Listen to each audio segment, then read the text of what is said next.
दरियापुर नाम के एक छोटे से गांव में महेश नाम का एक आदमी रहता था। महेश बहुत ही मोटा और आलसी था।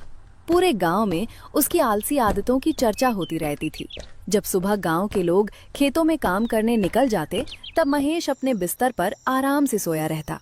महेश की एक पत्नी थी जिसका नाम गौरी था। गौरी बहुत मेहनती और समझदार महिला थी। महेश की एक और अजीब आदत थी। वो दिन भर सोता रहता और रात होते ही गांव की गलियों में घूमने निकल जाता। महेश रात में उठता है। जैसे ही वो चुपके से दरवाजे की तरफ बढ़ता है, तभी उसकी पत्नी गौरी जाग जाती है। अरे महेश, फिर कहाँ जा रहे हो?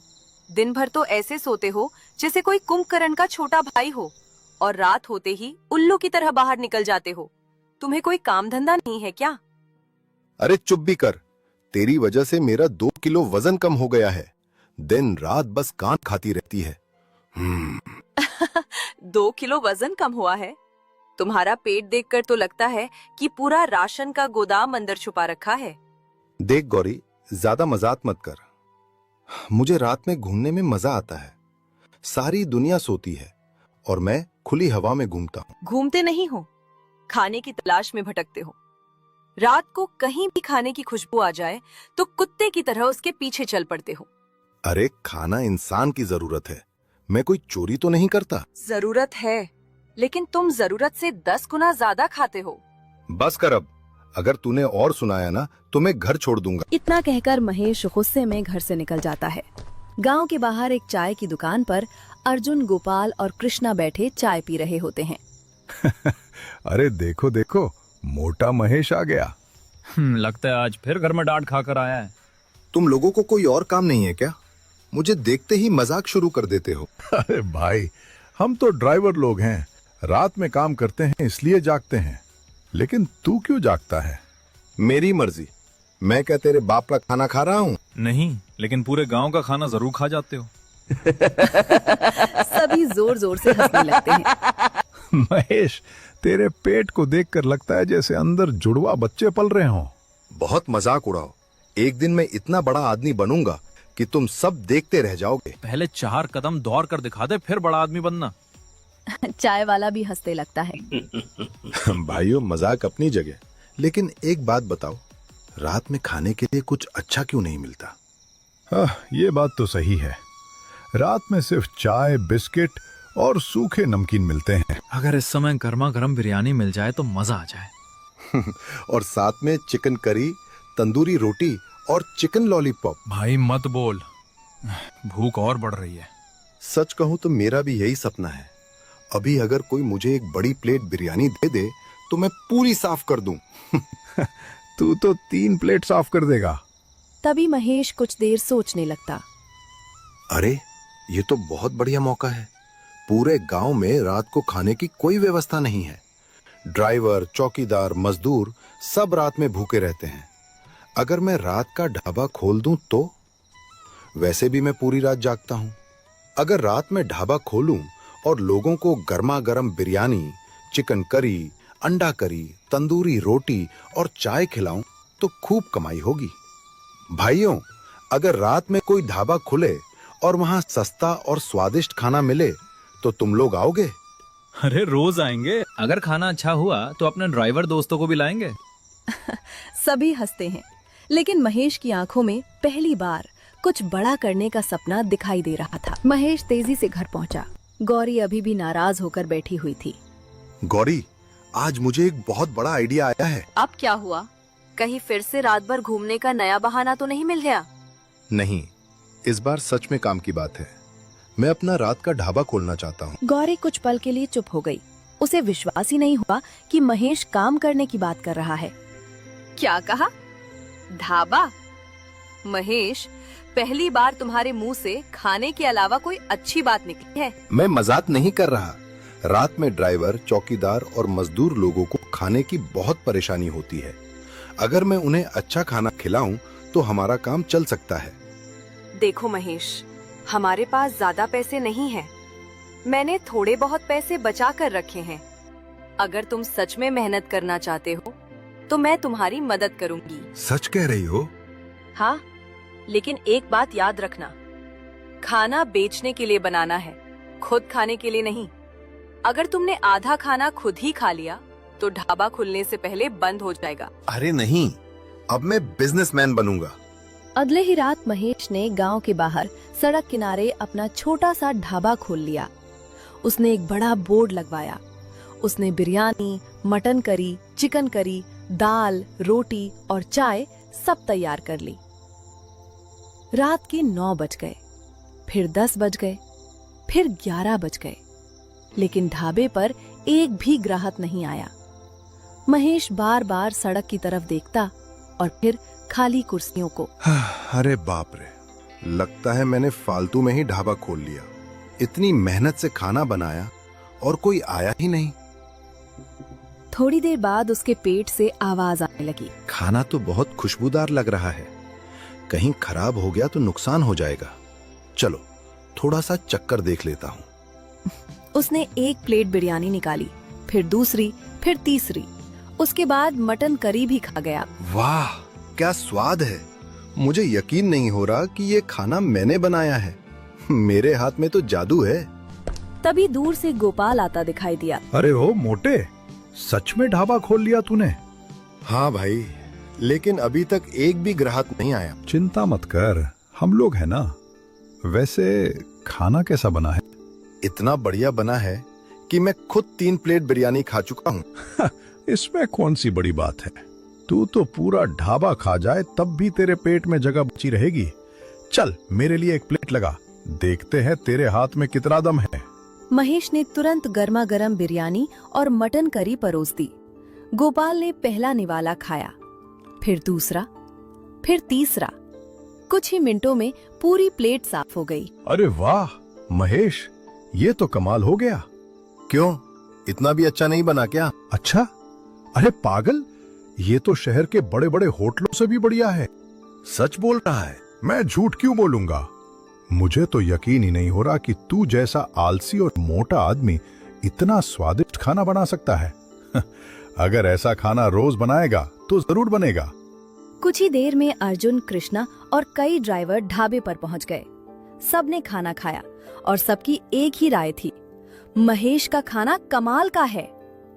रात के 12 बजते बजते ढाबा ग्राहकों से भर गया, लेकिन महेश को नहीं पता था कि उसकी बढ़ती हुई सफलता देखकर गांव महेश के ढाबे की लोकप्रियता दिन ब दिन बढ़ती जा रही। हाल ये हो गया था कि लोग रात में सोना तक छोड़ देते थे, सिर्फ महेश के हाथ का खाना खाने के लिए। दूर दूर के गांवों से ट्रक ड्राइवर, मजदूर, चौकीदार और यात्री उसके ढाबे पर आने लगे थे कि मुखिया जी अपने कुछ लोगों के साथ ढाबे पर पहुंचे। अरे महेश, तू तो रातों रात मशहूर हो गया रे। पूरा गांव और आसपास के गांवों के लोग तेरे पास खाना खाने आ रहे हैं। मुखिया जी, आप लोग तो मुझे हमेशा मोटू मोटू कहकर चढ़ाते थे। अब देख लिया ना, यही मोटू आज सबको खाना खिला रहा है। देख महेश, मुझे तो आज भी यकीन नहीं होता कि तू इतना स्वादिष्ट खाना बना सकता है। क्यों, क्या मोटे लोगों को हुनर नहीं होता? बात वो नहीं है, लेकिन मुझे लगता है कि तू लोगों को बेवकूफ बना रहा है। मतलब ये कि तेरी कमाई बहुत बढ़ गई है। अगर तू अपनी कमाई का आधा हिस्सा मुझे देता रहे तो मैं किसी को कुछ नहीं कहूंगा। महेश का चेहरा गुस्से से लाल हो गया। क्या मैं दिन रात मेहनत करूं और पैसे आपको दूं? हाँ, आखिर गांव में मेरा भी तो रुतबा है। नहीं मुखिया जी, ये गलत है। ये ढाबा मेरी मेहनत से चल रहा है। खाना मैं बनाता हूँ, रात भर मैं जागता हूँ, मेहनत मैं करता हूँ। मैं आपको 1 रुपया भी नहीं दूंगा। सोच ले महेश, मेरी बात मान ले। नहीं, चाहे जो हो जाए। मुखिया जी गुस्से से पैर पटकते हुए वहां से चले गए। ढाबे से थोड़ी दूर जाकर उन्होंने अपने नौकर सोनू और रामलाल को बुलाया। सुनो, उस मोटू महेश को सबक सिखाना पड़ेगा। क्या करना है मालिक? उसके खाने में छिपकली डाल दो, फिर पूरे गांव में खबर फैला दो कि वो गंदा खाना बनाता है। नहीं मुखिया जी, ये गलत होगा। महेश मेहनती आदमी है। गलत और सही मुझे मत सिखा। लेकिन मैं किसी बेगुनाह को बदनाम नहीं कर सकता। तेरी जमीन अभी भी मेरे पास गिरवी पड़ी है। अगर तूने मेरी बात नहीं मानी तो कल सुबह वो जमीन मेरी हो जाएगी। मालिक, वो जमीन मेरे बाप दादा की निशानी है। तो फिर वही कर जो मैं कह रहा हूँ। बेचारा रामलाल मजबूर हो गया। अगली रात वो उदास मन से महेश के ढाबे पर पहुंचा। अरे महेश भाई, बहुत तेज भूख लगी है, एक प्लेट बिरयानी देना। अरे रामलाल भाई, बैठो बैठो, अभी गर्मा गर्म खाना लाता हूँ। महेश खाना लेने अंदर गया। उसी दौरान रामलाल ने कांपते हाथों से छिपकली निकालकर खाने में डाल दी। उसकी आंखों में आंसू आ गए। महेश खाना लेकर आया। जैसे ही रामलाल ने प्लेट देखी, वो जोर से चिल्लाया, तेरे खाने में छिपकली है? क्या छिपकली? इतने दिन से हम यही खाना खा रहे थे। नहीं, ये नहीं हो सकता। मैं अपनी आंखों से देख रहा हूँ। मैं अपना खाना बहुत साफ सफाई से बनाता हूँ। जरूर कोई गलतफहमी हुई है। गलतफहमी नहीं, सच्चाई है। मुझे यकीन है कि किसी ने मेरे खिलाफ साजिश की है। अब ये बात पूरे गांव को पता चलेगी। इतना कहकर वो वहां से चला गया। अगले ही दिन पूरे गांव में खबर फैल गई। महेश के खाने में छिपकली निकली। वो गंदा खाना बनाता है, उसके ढाबे पर मत जाना। जहां पहले रात को भीड़ लगी रहती थी, अब वहां सन्नाटा था। 2-3 रातें गुजर गईं, लेकिन कोई ग्राहक नहीं आया। महेश खाली कुर्सियों को देखता रहता, लेकिन महेश का ढाबा अभी भी खुल रहा था। ये बात मुखिया जी को बिल्कुल हजम नहीं हो रही थी। रामलाल, लगता है उस मोटू महेश की किस्मत बहुत अच्छी है। इतना बदनाम होने के बाद भी उसका ढाबा बंद नहीं हुआ। मुखिया जी, अब उसे छोड़ दीजिए, वो मेहनत से काम कर रहा है। मैंने कहा ना, मुझे उसकी तरक्की बिल्कुल पसंद नहीं है। लेकिन आपने पहले ही उससे बहुत बड़ा अन्याय किया है। ज्यादा ज्ञान मत दे। आज रात उसके ढाबे में आग लगा दे। क्या? आग लगा दूं? अगर किसी को कुछ हो गया तो? कुछ नहीं होगा। जब ढाबा ही नहीं रहेगा तो उसकी दुकान भी नहीं रहेगी। मुखिया जी, मैं ये काम नहीं कर सकता। तेरी जमीन याद है ना? अगर मेरी बात नहीं मानी तो कल से वो जमीन मेरी होगी। रामलाल मजबूर होकर ढाबे की तरफ चल पड़ा। उधर महेश ग्राहकों को खाना परोस रहा था। तभी उसने देखा कि रामलाल चुपके चुपके पीछे की तरफ जा रहा है। महेश को शक हो गया। वो धीरे धीरे उसके पीछे गया। रामलाल, तू यहाँ छिपकर क्या कर रहा है? नहीं महेश भाई, मैं तो ऐसे ही आया था। झूठ मत बोल। पहले मेरे खाने में गड़बड़ हुई, अब तू रात के अंधेरे में पीछे क्या कर रहा है? मुझे माफ कर दो महेश भाई। साफ साफ बता, आखिर बात क्या है? ये सब मुखिया जी करवा रहे हैं। तुम्हारे खाने में जो गंदगी मिली थी वो मैंने ही डाली थी, लेकिन अपनी मर्जी से नहीं। तो मेरे साथ इतना बड़ा धोखा क्यों किया? उन्होंने मेरी जमीन कब्जे में ले रखी है, उसी के डर से मुझे ये सब करना पड़ा। आज उन्होंने मुझे ढाबे में आग लगाने भेजा था। अब समझ आया कि मेरे पीछे कौन पड़ा हुआ है। अगली सुबह महेश पुलिस को लेकर चौपाल पहुंच गया। मुखिया जी आराम से बैठे हुए थे। इंस्पेक्टर साहब, यही है वो आदमी जिसने मुझे बदनाम करने की कोशिश की। अरे मोटू, अब तू मेरे ऊपर इल्जाम लगाएगा? इल्जाम नहीं, सच्चाई बता रहा। तेरे पास क्या सबूत है? रामलाल, इंस्पेक्टर साहब, महेश भाई सच बोल रहे हैं। मैं बहुत सोच चुका हूँ, अब मैं झूठ नहीं बोलूंगा। मैंने तेरे लिए कितना कुछ किया है। आपने मेरे लिए कुछ नहीं किया। आपने मुझे डराकर गलत काम करवाए हैं। मुखिया जी ने ही मुझे खाने में गंदगी डालने को कहा था और कल रात ढाबे में आग लगाने को भी कहा था। ये सुनकर पूरे गांव में खुसर पुसर शुरू हो गई। मुखिया जी को पुलिस पकड़ कर ले जाती है और अब महेश का ढाबा फिर से